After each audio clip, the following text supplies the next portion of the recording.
100% des entrepreneurs zèbres, HPI et ou hypersensibles sont sujettes au syndrome de l'imposteur.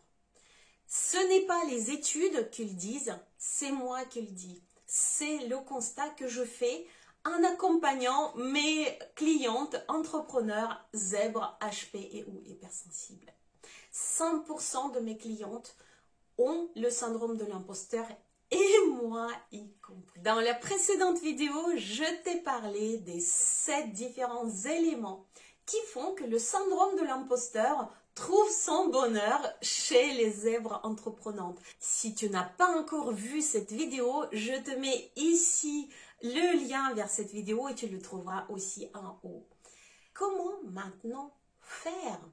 Si tu es entrepreneur, zèbre, HPI et ou hypersensible, comment faire pour apprivoiser ce syndrome de l'imposteur? Et dans cette seconde vidéo, je t'invite à y réfléchir. Je vais te donner juste quelques éléments. Évidemment que dans une courte vidéo, dans le format YouTube, je ne peux pas te donner tous les éléments. En plus, c'est très personnel. En revanche, ce que je peux te dire, c'est que le travail sur le syndrome de l'imposteur, le travail sur la légitimité, le travail sur l'estime de soi, si tu as vu ma vidéo précédente, tu comprendras pourquoi, est essentiel pour que tu puisses entreprendre à ta propre manière, pour que tu puisses développer ton activité selon tes propres règles et être réellement toi-même dans ton entreprise. Développer ta marque personnelle et attirer les clients de cœur grâce à ta personnalité propre et non pas grâce au plan marketing un peu foireux, tunnel. Avant que je te dise qui sont pour moi les éléments qui t'aideront pour apprivoiser le syndrome de l'imposteur, je t'invite à t'abonner à ma chaîne et cliquer sur la cloche pour activer les notifications et ne rien louper de mes vidéos. En réfléchissant sur le contenu de cette vidéo, je me suis dit qu'il y a en fait 2 axes principaux pour apprivoiser le syndrome de l'imposteur.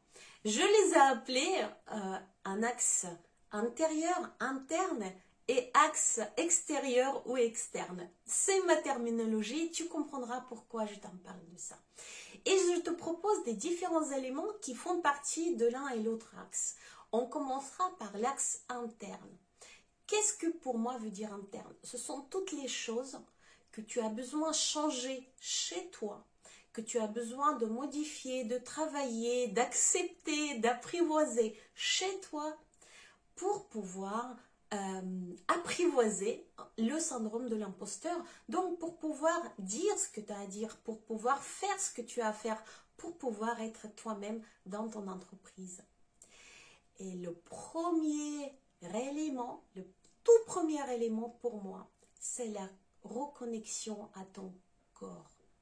La reconnexion à ton corps par tous les moyens à ta disposition. Ça peut être la méditation, ça peut être le yoga, ça peut être le sport, ça peut être la danse, ça peut être juste des balades, la marche, ça peut être mettre la crème sur ta peau, n'importe. Tout ce que tu peux utiliser pour enfin écouter ton corps, écouter les ressentis, écouter les émotions, les accepter puisque les émotions sont corporelles. Donc ça c'est quelque chose qui est très important. Et tu vois, ça me fait de l'émotion. Je l'accepte, ça veut dire que je touche juste chez moi. En tout cas, c'est quelque chose qui est très important pour moi. C'est ok, ça va passer. Le deuxième élément, c'est l'estime de soi. Tu ne peux pas te sentir légitime dans ton activité si ton estime de toi n'est pas stable, si ton estime de toi n'est pas rehaussée, s'il est trop bas. L'objectif est d'avoir l'estime de soi juste et stable, juste au niveau de hauteur de l'estime de soi, parce que trop haut, on devient arrogant, donc tout juste ce qu'il faut. Et stable, ça veut dire qu'il ne dépendra pas des éléments extérieurs, regard des autres, les paroles, les événements, etc. C'est ça l'objectif. Comment tu peux le faire? C'est un sujet très vaste. mais déjà en te reconnectant à ta zone de génie, à tes talents et à tes valeurs. Si je ne devais dire que ça, c'est déjà vraiment très important. Le troisième élément, le troisième point de ce cheminement intérieur pour apprivoiser le syndrome de l'imposteur, c'est la valorisation de ton histoire personnelle. C'est très lié au précédent. Évidemment que la valorisation de ton histoire personnelle rehaussera aussi ton estime de toi. Il le stabilisera. C'est pour ça qu'on travaille énormément sur l'histoire personnelle dans tous mes programmes et dans mes accompagnements, évidemment individuels. Le quatrième élément, c'est tout simplement l'énergie positive. La vision de la vie positive. Je ne dis pas tout le temps. Je ne dis pas à chaque instant. Je ne dis pas oublier les émotions qui sont difficiles. Je ne dis pas qu'on ne vit pas des choses compliquées. Pas du tout. Mais avoir cette vision comme quoi tout arrive pour nous. Que tout est cadeau. Que chaque échec, même s'il y en a, ce n'est qu'une façon d'apprendre, ce n'est qu'un cheminement, une aventure, quelque chose qui nous donne des éléments. Cette vision, qui pour moi est une vision positive, te donnera suffisamment d'énergie pour mettre le syndrome de l'imposteur derrière la porte et fermer la porte au moins de temps en temps. Parce que quand tu vas avoir fait des erreurs, quand tu vas faire des erreurs, le syndrome de l'imposteur n'aura pas sa place, ou en tout cas pas longtemps, en tout cas sa voix à lui, tu vas l'entendre très très peu. Et ça sera parfait pour avancer plus loin. Et le cinquième point que j'ai envie de te donner sur cet axe intérieur, c'est le développement de la sécurité intérieure. Le développement de cette impression, cette sensation comme quoi tout va bien avec moi, tout va bien chez moi, tout va bien se passer dans le monde aussi. Je suis à ma place, je peux, et ça c'est la confiance en soi, je peux réagir à tous les événements, toutes les choses qui vont m'arriver. J'ai suffisamment de ressources en moi pour faire face à tout ce qui va m'arriver. Ça, c'est quelque chose d'important. Et se rajoute à ça, et je l'ai mis, c'est marrant, parce que je l'ai mis dans le même point, et c'est pas du tout, et pas tout à fait la même chose, mais je pense que c'est, pour moi, en tout cas, ça va ensemble, c'est le développement de ton charisme et l'affirmation de soi.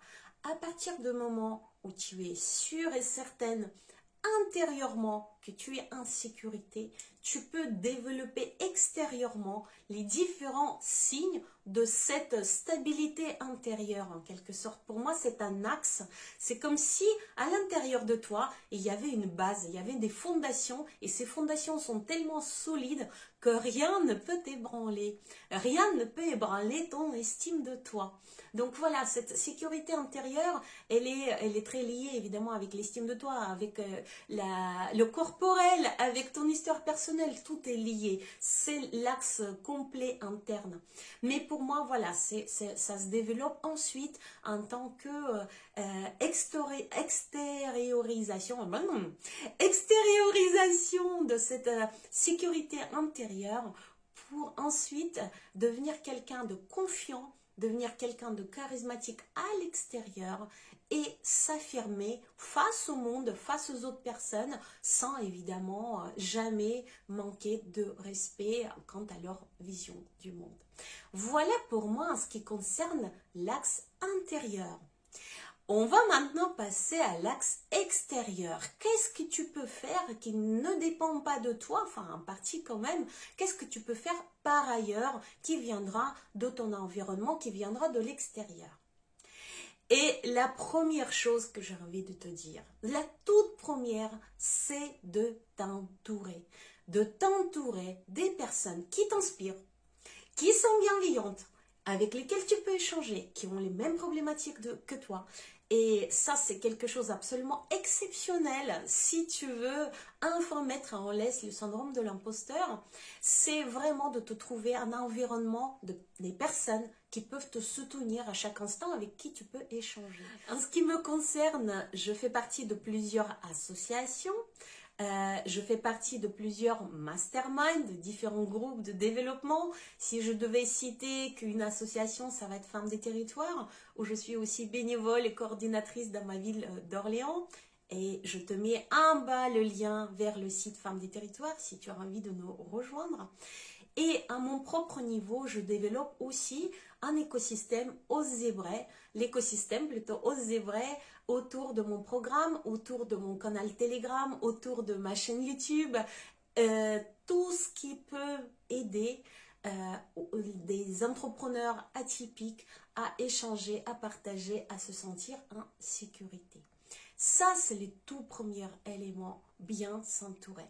Second élément, aussi étrange que ça puisse paraître, j'ai fait déjà des vidéos sur la certification. Est-ce qu'il faut être certifié pour aider les autres? Je dirais qu'à un moment donné, pour se rassurer, il ne faut juste pas dire que c'est pour rassurer les clients, mais pour se rassurer, c'est intéressant peut-être d'avoir une certification dans un domaine pour pouvoir se dire, oui, je peux mettre un titre quelque part et faire taire ce syndrome de l'imposteur qui dit, t'es autodidacte, t'es pas spécialiste, t'as aucun diplôme, t'as aucun papier, personne, t'as pas suffisamment de compétences, personne ne va venir te voir. Pour se rassurer, ça vaut peut-être le coup de faire une formation certifiante dans un domaine et puis arrêter là-dessus, en avoir un diplôme, l'accrocher au mur si on veut et puis le regarder quand le syndrome de l'imposteur va apparaître. En revanche, et ça je le dis dans beaucoup de mes vidéos, en particulier celles, et je te mettrai dans le descriptif et ici, sur le coup du syndrome de l'imposteur, je te déconseille de faire des multiples vidéos. Ça aussi, un coup. Le troisième élément externe, c'est développer ta marque personnelle et enfin l'activer. Qu'est-ce que ça veut dire l'activer? Ça veut dire enfin te rendre visible. Ça veut dire commencer à interagir avec le monde autour. Ça veut dire apporter tes valeurs, ta vision dans le monde. Ça veut dire commencer à construire autour de toi une communauté. Ça veut dire ne pas avoir peur peut-être de discuter, d'échanger sur des sujets clivants où tu as ta propre vision. Tout ça pour moi, c'est développer la marque personnelle. Et dans mes accompagnements et mon programme au zébrais, évidemment, c'est le sujet principal et c'est l'objectif. Et enfin, le quatrième élément que j'ai placé dans cet axe externe, mais évidemment, la distinction entre interne et externe est toute relative, c'est l'expérimentation. C'est le passage à l'action. C'est faire des choses, faire des erreurs. Ne pas seulement réfléchir, parce que quand on est zèbre, on a beaucoup de choses dans la tête et pas forcément, toutes ces choses-là ne se matérialisent pas, toutes ces choses-là ne sont pas forcément incarnées. Et bien enfin, incarner ce qu'on pense et faire concrètement matérialiser les choses qui sont que dans notre tête.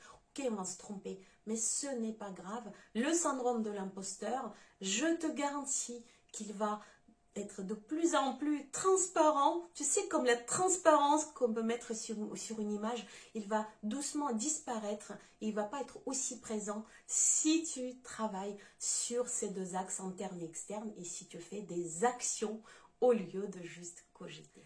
Voilà de quoi j'avais envie de te parler. La vidéo n'est pas très courte, mais j'avais vraiment envie de te donner quelques éléments qui sont pour moi essentiels pour apprivoiser ton syndrome de l'imposteur.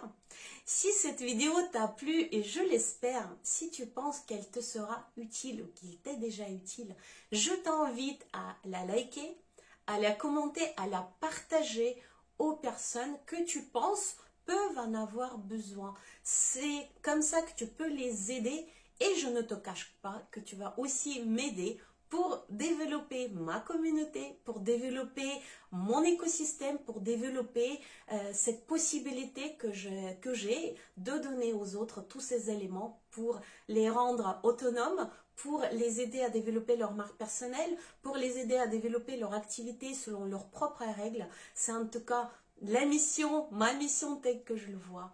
Je te dis à très très bientôt pour d'autres vidéos. Ciao, ciao.